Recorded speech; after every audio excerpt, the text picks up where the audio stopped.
Sean bienvenidos a Tu Mundo Entre Líneas, espero que disfruten de la siguiente gran obra literaria, pero antes de comenzar quisiera pedir su apoyo, dejando su like y suscribiéndose, eso me ayudaría mucho para poder hacer crecer esta bonita comunidad. Sin más que añadir, comenzamos. La caída de la casa Usher, de Edgar Allan Poe. Durante un día del otoño, oscuro, sombrío, silencioso, en que las nubes se presentaban pesadas y opresoras en los cielos, había yo cruzado solo, a caballo, a través de una extensión especialmente monótona de campiña y al final me encontré, cuando las sombras de la noche se extendían, a la vista de la mustia casa de Usher. No sé cómo sucedió, pero a la primera ojeada sobre el edificio una sensación de insufrible tristeza penetró en mi espíritu. Digo insufrible, pues aquel sentimiento no estaba mitigado por esa emoción ligeramente agradable, por expresarlo en tono poético, con que acoge en general el ánimo hasta el rigor de las naturales imágenes de la desolación o del terror. Contemplaba yo la escena ante mí, la simple casa, el simple paisaje característico de la posesión, los helados muros, las ventanas parecidas a ojos vacíos, algunos juncos alineados y unos cuantos troncos blancos y enfermizos, con una completa depresión de alma que no puede compararse apropiadamente entre las sensaciones terrestres, más que con ese ensueño posterior del adicto al opio, con esa amarga vuelta a la vida diaria, a la atroz caída del velo. Era una sensación helada, un desfallecimiento, una angustia en el corazón, una irremediable tristeza de pensamiento que ningún estímulo de la imaginación podía impulsar a lo sublime. ¿Qué era aquello? Me paré a pensarlo. ¿Qué era aquello que me amedrentaba así al contemplar la casa de Usher? Era un misterio de todo punto inexplicable, no podía luchar contra las sombrías visiones que se amontonaban sobre mí mientras reflexionaba en ello. Me vi forzado a recurrir a la conclusión poco satisfactoria de que existen, sin lugar a dudas, combinaciones de objetos naturales muy simples que tienen el poder de afectarnos de este modo, aunque el análisis de ese poder se base sobre consideraciones en que nos hundiríamos. Era posible, pensé, que una simple diferencia en la disposición de los detalles de la decoración, de los pormenores del cuadro, sea suficiente para modificar, para aniquilar quizá, esa capacidad de impresión dolorosa. Obrando conforme a esa idea, guié mi caballo hacia la orilla escarpada de un negro y lúgubre estanque que se extendía con tranquilo brillo ante la casa, y miré con fijeza hacia abajo, pero con un estremecimiento más aterrador aún que antes, las imágenes recompuestas e invertidas de los juncos grisáceos, de los lívidos troncos y de las ventanas parecidas a ojos vacíos. Sin embargo, en aquella mansión tenebrosa me proponía residir unas semanas. Su propietario, Roderick Usher, fue uno de mis optimistas compañeros de infancia, pero habían transcurrido muchos años desde nuestro último encuentro. Una carta me había llegado recientemente a una alejada parte de la comarca, una carta de él, cuyo carácter de apasionada urgencia no admitía otra respuesta que mi presencia. La letra mostraba una indudable agitación nerviosa. El autor de la carta me hablaba de una dolencia física aguda, de un trastorno mental que le oprimía, y de un ardiente deseo de verme como a su mejor, y en realidad su único amigo, pensando hallar en el deleite de mi compañía algún consuelo a su mal. Era la manera como decía todas estas cosas y muchas más, era la forma suplicante de abrirme su pecho lo que no me permitía vacilación, y, por tanto, obedecí desde luego, lo que consideraba yo, pese a todo, como un requerimiento muy extraño. Aunque de niños hubiéramos sido camaradas íntimos, sabía yo muy poco de mi amigo. Su reserva fue siempre excesiva y habitual. Sabía, no obstante, que pertenecía a una familia muy antigua que se había distinguido desde tiempo inmemorial por una peculiar sensibilidad de temperamento, desplegada a través de los siglos en muchas obras de un arte elevado, y que se manifestaba desde antiguo en actos repetidos de una generosa, aunque recatada caridad, así como por una apasionada devoción a las dificultades, quizá más bien que a las bellezas ortodoxas y sin esfuerzo reconocibles de la ciencia musical. Tuve también noticia del hecho muy notable de que, del tronco de la estirpe de los Usher, por gloriosamente antiguo que fuese, no había brotado nunca, en ninguna época, rama duradera, en otras palabras, que la familia entera se había perpetuado siempre en línea directa, salvo muy insignificantes y pasajeras excepciones. Semejante deficiencia, pensé, mientras revisaba en mi imaginación la perfecta concordancia de aquellas aserciones con el carácter proverbial de la raza, y mientras reflexionaba en la posible influencia que una de ellas podía haber ejercido, en una larga serie de siglos, sobre la otra, ¿era acaso aquella ausencia de rama colateral y de consiguiente transmisión directa, de padre a hijo, del patrimonio del nombre, lo que había, a la larga, identificado tan bien a los dos, uniendo el título originario de la posesión a la arcaica y equívoca denominación de Casa de Usher, denominación empleada por los lugareños, y que parecía juntar en su espíritu la familia y la casa solariega? Ya he dicho que el único efecto de mi experiencia un tanto pueril, contemplar abajo el estanque, fue hacer más profunda aquella primera impresión.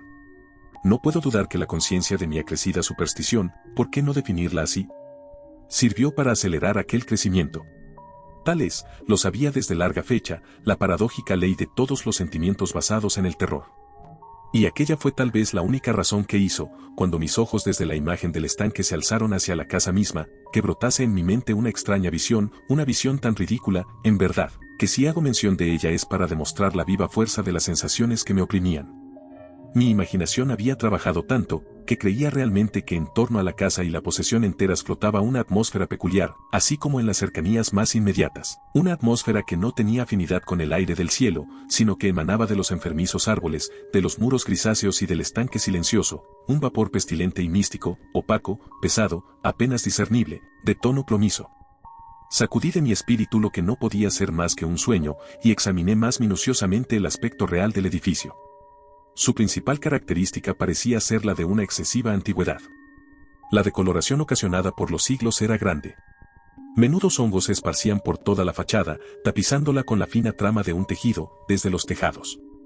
Por cierto, que todo aquello no implicaba ningún deterioro extraordinario. No se había desprendido ningún trozo de la mampostería, y parecía existir una violenta contradicción entre aquella todavía perfecta adaptación de las partes y el estado especial de las piedras desmenuzadas. Aquello me recordaba mucho la espaciosa integridad de esas viejas maderas labradas que han dejado pudrir durante largos años en alguna olvidada cueva, sin contacto con el soplo del aire exterior. Aparte de este indicio de ruina extensiva, el edificio no presentaba el menor síntoma de inestabilidad.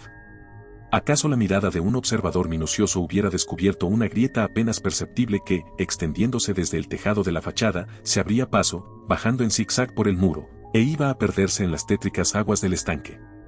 Observando estas cosas, seguí a caballo un corto terraplén hacia la casa. Un lacayo que esperaba cogió mi caballo, y entré por el arco gótico del vestíbulo.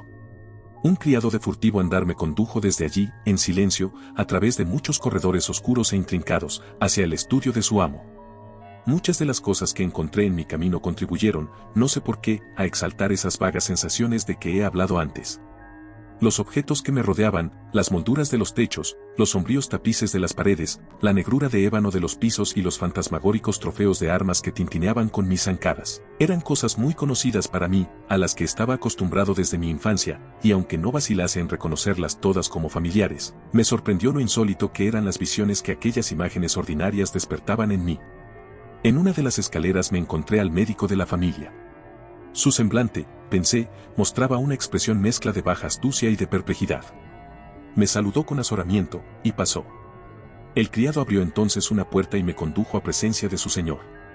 La habitación en que me hallaba era muy amplia y alta, las ventanas, largas, estrechas y ojivales, estaban a tanta distancia del negro piso de roble, que eran en absoluto inaccesibles desde dentro. Débiles rayos de una luz roja se abrían paso a través de los cristales enrejados, dejándolo bastante en claro los principales objetos de alrededor. La mirada, empero, luchaba en vano por alcanzar los rincones lejanos de la estancia, o los entrantes del techo abovedado y con artesones. Oscuros tapices colgaban de las paredes. El mobiliario general era excesivo, incómodo, antiguo y deslucido. Numerosos libros e instrumentos de música yacían esparcidos en torno, pero no bastaban a dar vitalidad alguna a la escena. Sentía yo que respiraba una atmósfera penosa. Un aire de severa, profunda e irremisible melancolía se cernía y lo penetraba todo. A mi entrada, Utcher se levantó de un sofá sobre el cual estaba tendido por completo, y me saludó con una calurosa viveza que se asemejaba mucho, tal vez fue mi primer pensamiento, a una exagerada cordialidad, al obligado esfuerzo de un hombre de mundo en Nulle. Con todo, la ojeada que lancé sobre su cara me convenció de su perfecta sinceridad. Nos sentamos, y durante unos momentos, mientras él callaba, le miré con un sentimiento mitad de piedad y mitad de pavor. De seguro, jamás hombre alguno había cambiado de tan terrible modo y en tan breve tiempo como Roderick Utcher. A duras penas podía yo mismo persuadirme a admitir la identidad del que estaba frente a mí con el compañero de mis primeros años. Aún así, el carácter de su fisonomía había sido siempre notable. Un cutis cadavérico, unos ojos grandes, líquidos y luminosos sobre toda comparación, unos labios algo finos y muy pálidos, pero de una curva incomparablemente bella, una nariz de un delicado tipo hebraico, pero de una anchura desacostumbrada en semejante forma, una barbilla moldeada con finura, en la que la falta de prominencia revelaba una falta de energía, el cabello, que por su tenuidad suave parecía tela de araña. Estos rasgos, unidos a un desarrollo frontal excesivo, componían en conjunto Una fisonomía que no era fácil olvidar. Y al presente, en la simple exageración del carácter predominante de aquellas facciones y en la expresión que mostraban, se notaba un cambio tal que dudaba yo del hombre a quien hablaba. La espectral palidez de la piel y el brillo ahora milagroso de los ojos me sobrecogían sobre toda ponderación y hasta me aterraban. Además, había él dejado crecer su sedoso cabello sin preocuparse, y como aquel tejido arácneo flotaba más que caía en torno a la cara, no podía yo, ni haciendo un esfuerzo, relacionar a aquella expresión arabesca con idea alguna de simple humanidad. Me chocó lo primero cierta incoherencia, una contradicción en las maneras de mi amigo, y pronto descubrí que aquello procedía de una serie de pequeños y fútiles esfuerzos por vencer un azaramiento habitual, una excesiva agitación nerviosa. Estaba yo preparado para algo de ese género, no solo por su carta, sino por los recuerdos de ciertos rasgos de su infancia, y por las conclusiones deducidas de su peculiar conformación física y de su temperamento. Sus actos eran tan pronto vivos como indolentes. Su voz variaba rápidamente de una indecisión trémula, cuando su ardor parecía caer en completa inacción, a esa especie de concisión enérgica, a esa enunciación abrupta, pesada, lenta, una enunciación hueca, a ese habla gutural, plumbea, muy bien modulada y equilibrada, que puede observarse en el borracho perdido o en el incorregible comedor de opio, durante los periodos de su más intensa excitación.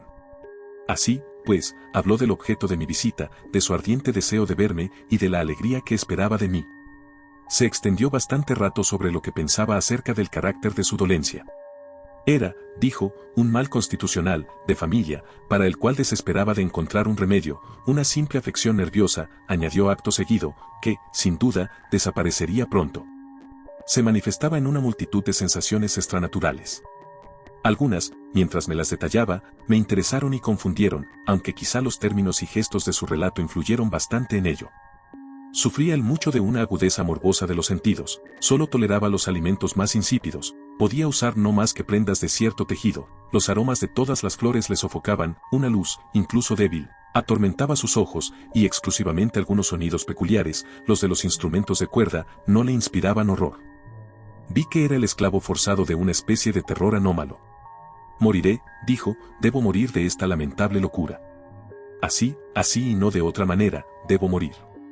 Temo los acontecimientos futuros, no en sí mismos, sino en sus consecuencias. Tiemblo al pensamiento de cualquier cosa, del más trivial incidente que pueden actuar sobre esta intolerable agitación de mi alma. Siento verdadera aversión al peligro, excepto en su efecto absoluto, el terror. En tal estado de excitación, en tal estado lamentable, presiento que antes o después llegará un momento en que han de abandonarme a la vez la vida y la razón, en alguna lucha con el horrendo fantasma, con el miedo. Supe también a intervalos, por insinuaciones interrumpidas y ambiguas, otra particularidad de su estado mental. Estaba él encadenado por ciertas impresiones supersticiosas, relativas a la mansión donde habitaba, de la que no se había atrevido a salir desde hacía muchos años, relativas a una influencia cuya supuesta fuerza expresaba en términos demasiado sombríos para ser repetidos aquí, una influencia que algunas particularidades en la simple forma y materia de su casa solariega habían, a costa de un largo sufrimiento, decía él, logrado sobre su espíritu un efecto que lo físico de los muros y de las torres grises, y del oscuro estanque en que todo se reflejaba, había al final creado sobre lo moral de su existencia.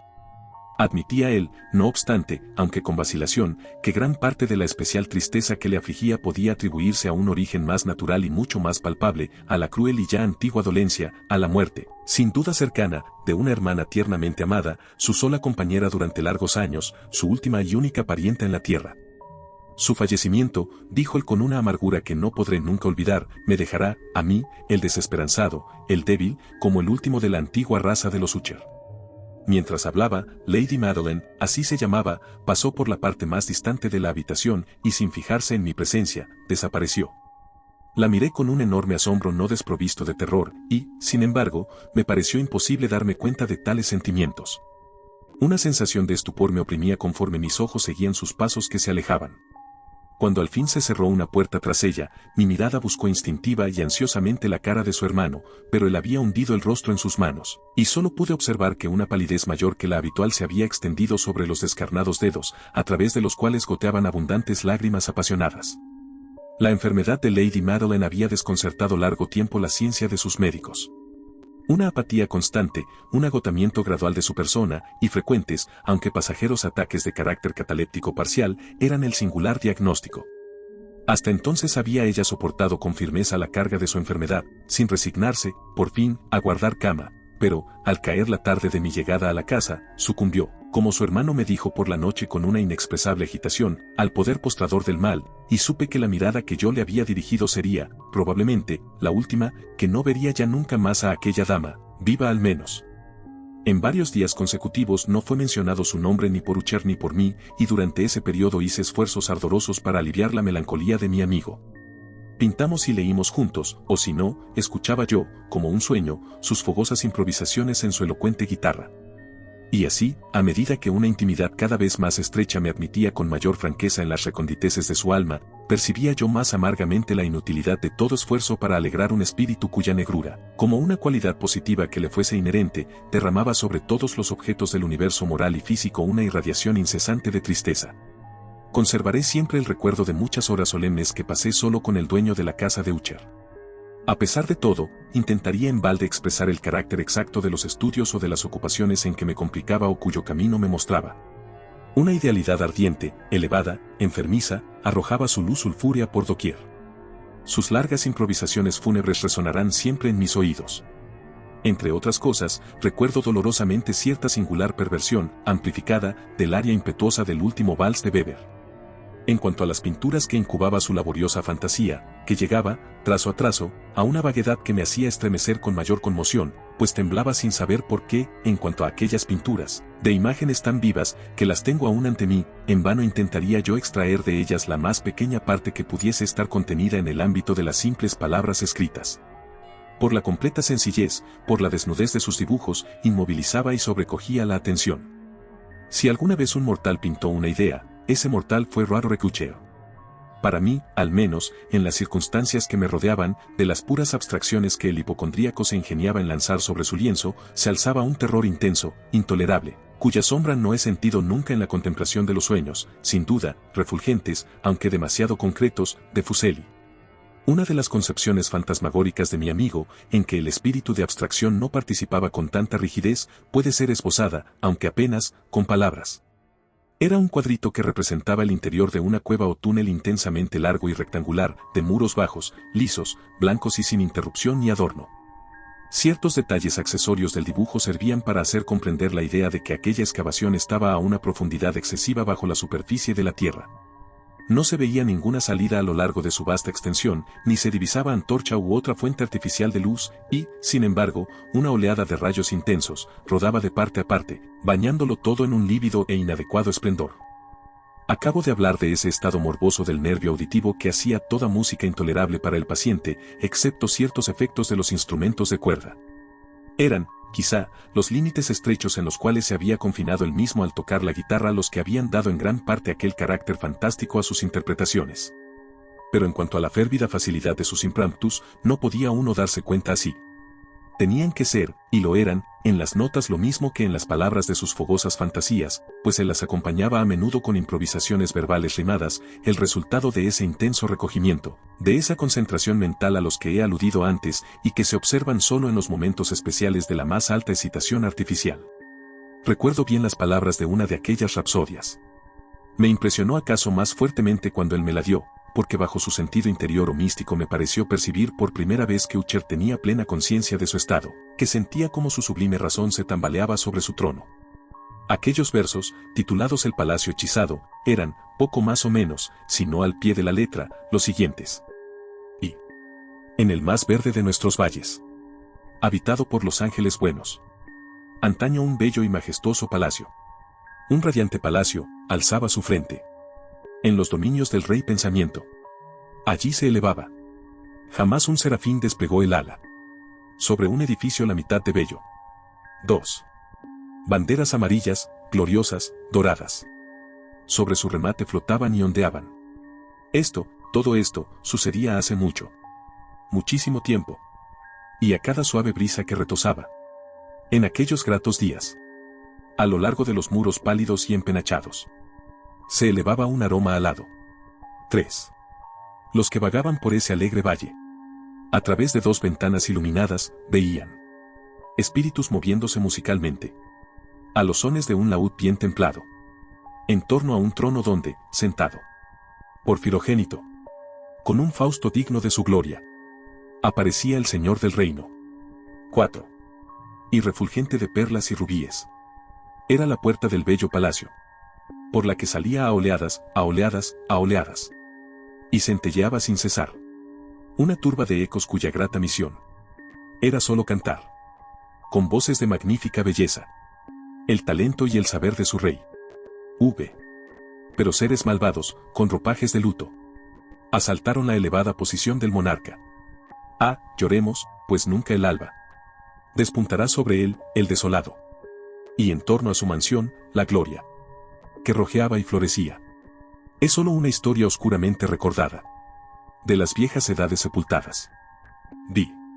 Y ahora los viajeros, en ese valle, a través de las ventanas rojizas, ven amplias formas moviéndose fantásticamente, en una desacorde melodía. Mientras, cual un rápido y horrible río, a través de la pálida puerta, una horrenda turba se precipita eternamente, riendo, mas sin sonreír nunca más. Recuerdo muy bien que las sugestiones suscitadas por esta balada nos sumieron en una serie de pensamientos en la que se manifestó una opinión de Ucher que menciono aquí, no tanto en razón de su novedad, pues otros hombres han pensado lo mismo, sino a causa de la tenacidad con que él la mantuvo. Esta opinión, en su forma general, era la de la sensibilidad de todos los seres vegetales. Pero en su trastornada imaginación la idea había asumido un carácter más atrevido aún, e invadía, bajo ciertas condiciones, el reino inorgánico. Me faltan palabras para expresar toda la extensión o el serio abandono de su convencimiento. Esta creencia, empero, se relacionaba, como ya antes he sugerido, con las piedras grises de la mansión de sus antepasados. Aquí las condiciones de la sensibilidad estaban cumplidas, según él imaginaba, por el método de colocación de aquellas piedras, por su disposición, así como por los numerosos hongos que las cubrían y los árboles enfermizos que se alzaban alrededor, pero sobre todo por la inmutabilidad de aquella disposición y por su desdoblamiento en las quietas aguas del estanque. La prueba de aquella sensibilidad, estaba, decía él, y yo le oía hablar, sobresaltado, en la gradual, pero evidente condensación, por encima de las aguas y alrededor de los muros, de una atmósfera que les era propia. El resultado se descubría, añadía él, en aquella influencia muda, aunque importuna y terrible, que desde hacía siglos había moldeado los destinos de su familia, y que le hacía a él tal como le veía yo ahora, tal como era. Semejantes opiniones no necesitan comentarios, y no lo haré. Nuestros libros, los libros que desde hacía años formaban una parte no pequeña de la existencia espiritual del enfermo, estaban, como puede suponerse, de estricto acuerdo con aquel carácter fantasmal.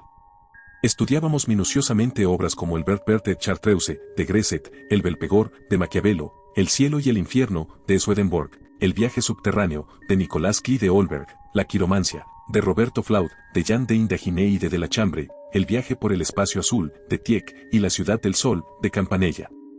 Uno de sus volúmenes favoritos era una pequeña edición in octavo del Directorium Inquisitorium, por el dominico Eimeric de Girone, y había pasajes, en Pomponius Mela, acerca de los antiguos sátiros africanos o egipanes, sobre los cuales Ucher soñaba durante horas enteras.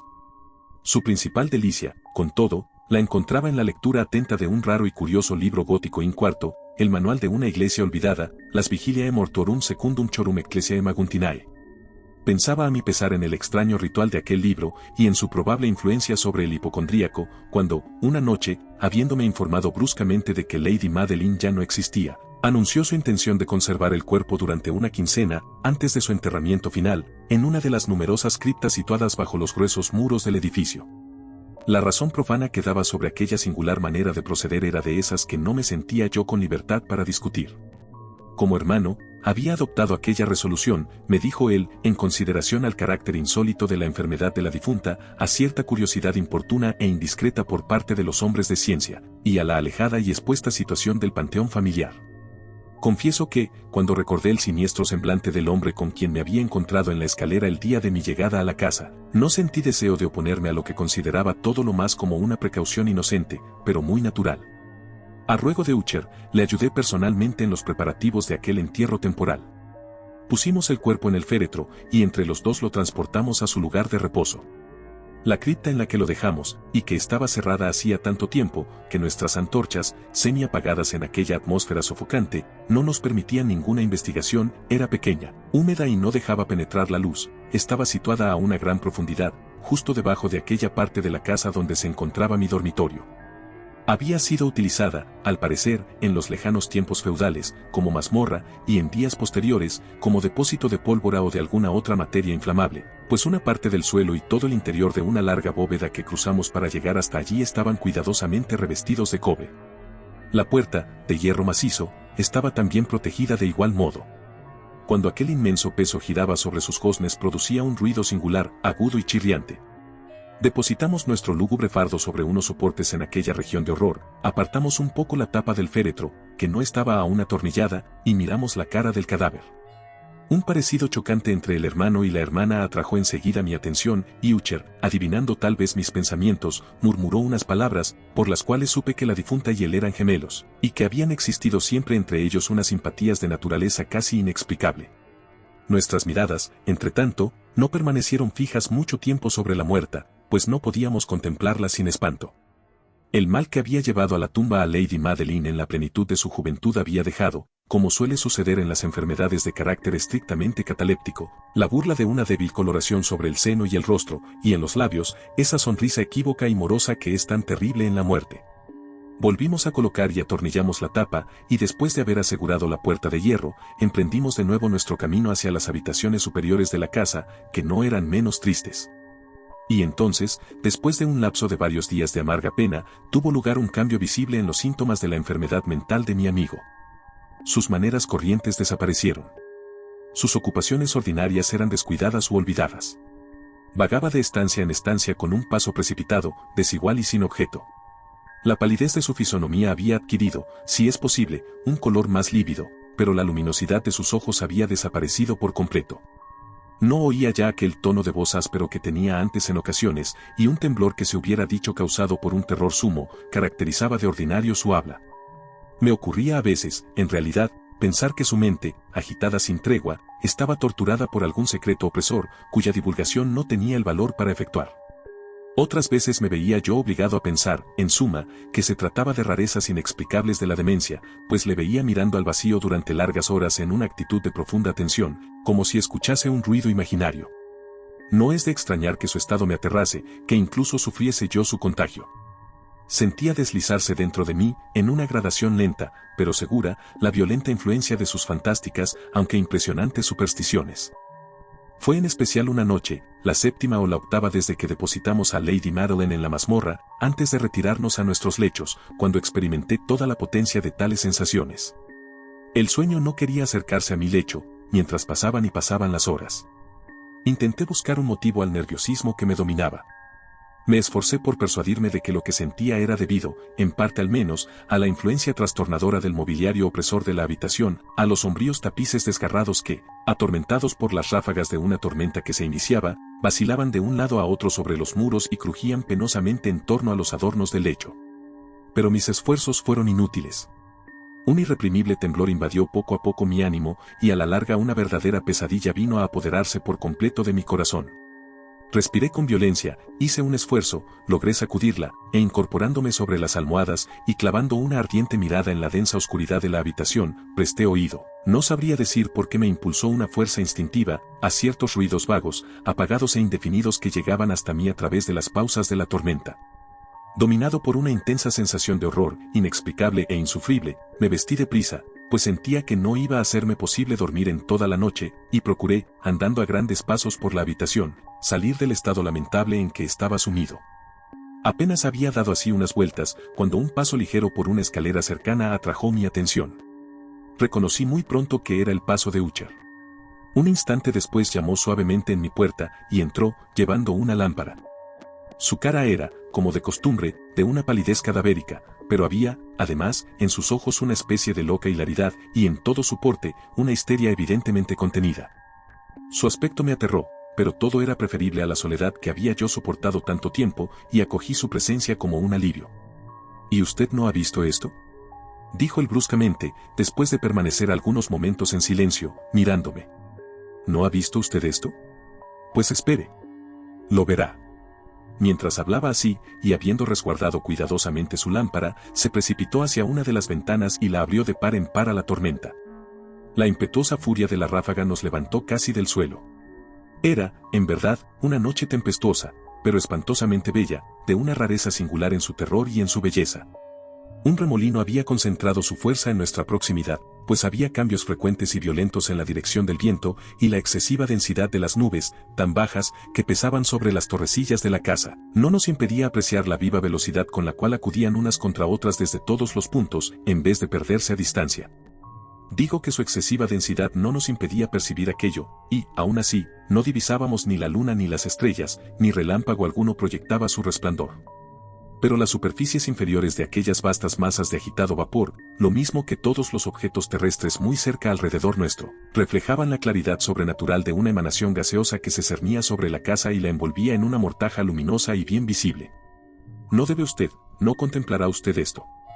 Dije, temblando, a Utcher, y le llevé con suave violencia desde la ventana a una silla. Esas apariciones que le trastornan son simples fenómenos eléctricos, nada raros, o puede que tengan su horrible origen en los fétidos miasmas del estanque. Cerremos esta ventana, el aire es helado y peligroso para su organismo. Aquí tiene usted una de sus novelas favoritas. Leeré, y usted escuchará, y así pasaremos esta terrible noche, juntos. El antiguo volumen que había yo cogido era el Mad Trist, de Sir Lancelot Canning, pero lo había llamado el libro favorito de Utcher por triste chanza, pues, en verdad, con su tosca y pobre prolijidad, poco atractivo podía ofrecer para la elevada y espiritual idealidad de mi amigo. Era, sin embargo, el único libro que tenía inmediatamente a mano, y me entregué a la vaga esperanza de que la excitación que agitaba al hipocondríaco podría hallar alivio, pues la historia de los trastornos mentales está llena de anomalías semejantes, hasta en la exageración de las locuras que iba yo a leerle. A juzgar por el gesto de predominante y ardiente interés con que escuchaba o aparentaba escuchar las frases de la narración, hubiese podido congratularme del éxito de mi propósito.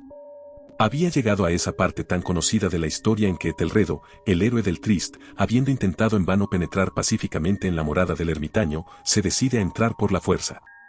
Aquí, como se recordará, dice lo siguiente la narración.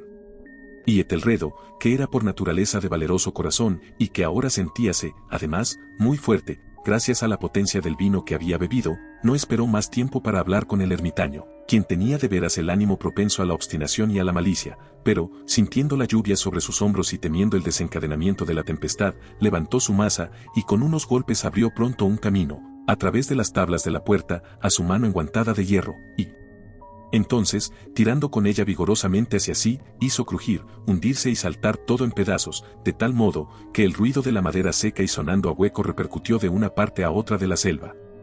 Al final de esta frase me estremecí e hice una pausa, pues me había parecido, aunque pensé enseguida que mi excitada imaginación me engañaba, que de una parte muy alejada de la mansión llegaba confuso a mis oídos un ruido que se hubiera dicho, a causa de su exacta semejanza de tono, el eco, pero sofocado y sordo, ciertamente, de aquel ruido real de crujido y de arrancamiento descrito con tanto detalle por Sir Launcelot.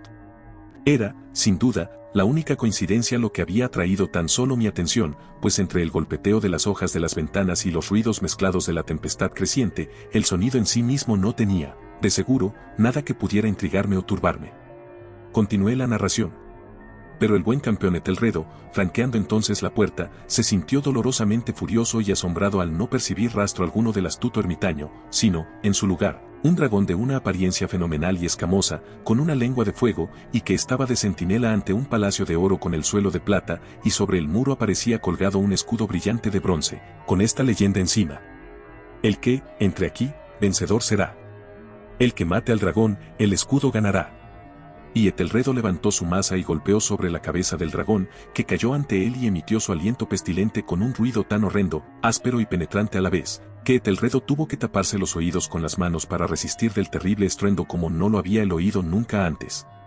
Aquí hice de súbito una nueva pausa, y ahora con una sensación de violento asombro, pues no cabía duda de que había yo oído esta vez, érame imposible decir de qué dirección venía un ruido débil y como lejano, pero áspero, prolongado, singularmente agudo y estridente, la contrapartida exacta del grito sobrenatural del dragón descrito por el novelista y tal cual mi imaginación se lo había ya figurado.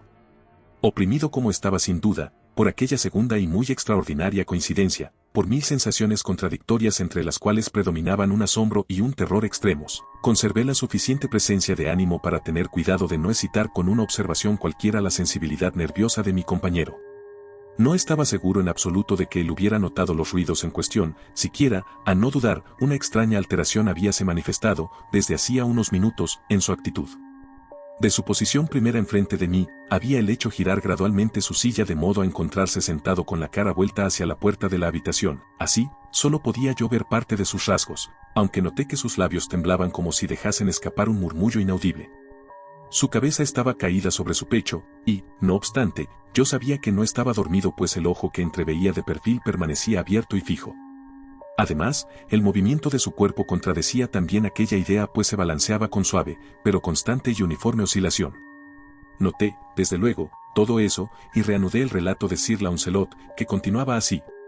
Y ahora el campeón, habiendo escapado de la terrible furia del dragón, y recordando el escudo de bronce, y que el encantamiento que sobre él pesaba estaba roto, apartó la masa muerta de delante de su camino y avanzó valientemente por el suelo de plata del castillo hacia el sitio del muro de donde colgaba el escudo, el cual, en verdad, no esperó a que estuviese él muy cerca, sino que cayó a sus pies sobre el pavimento de plata, con un pesado y terrible ruido.